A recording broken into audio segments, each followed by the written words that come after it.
Hello friends, எல்லாம் எப்படி இருக்கீங்க? இன்னைக்கு நாம செய்ய போற ஸ்நாக்ஸ் என்னன்னு பாத்தீங்கன்னா, வீட்டுல இருக்க இட்லி மாவு வச்சு ஒரு போண்டா செய்யலாம்.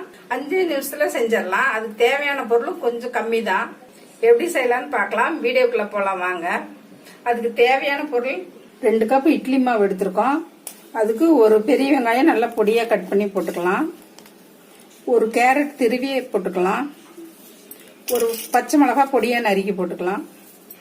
கொஞ்சம் கருவேப்பிலை கொத்தமல்லி போட்டுக்கலாம். ஒரு ஸ்பூன் அரிசி மாவு போட்டுக்கலாம். கொஞ்சம் சோடாப்பு போட்டுக்கலாம். சோடாப்பு தேவைன்னா போட்டுக்கலாம், இல்லாட்டி வேண்டாம். உப்பு போட்டுக்கலாம். கலந்துடலாம். நல்லா இப்படி மிக்ஸ் பண்ணிக்கிங்க. காய் வெங்காயம் எல்லாம் ஒன்னா கலக்கிற மாதிரி. அடுப்பத்தை வச்சு எண்ணெய் ஊற்றலாம் பொரிக்கிறதுக்கு.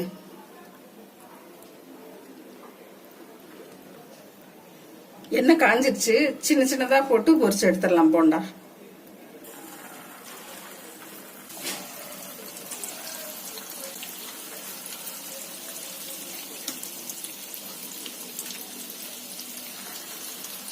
ஒரு பக்கம் வெந்துருச்சு. கிளிப் போட்டு இன்னொரு பக்கம் வந்ததும் எடுத்துடலாம். சீக்கிரம் பொரிஞ்சிரும்.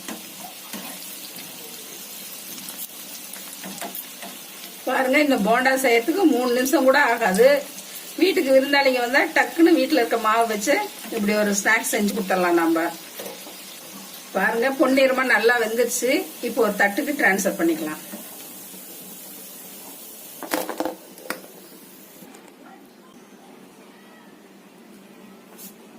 பாருங்க, 5 நிமிஷத்துல ஸ்நாக்ஸ் போண்டா செஞ்சாச்சு. நீங்களும் இதே மாதிரி உங்க வீட்டுல செஞ்சு பாருங்க, நல்லா இருக்கும்.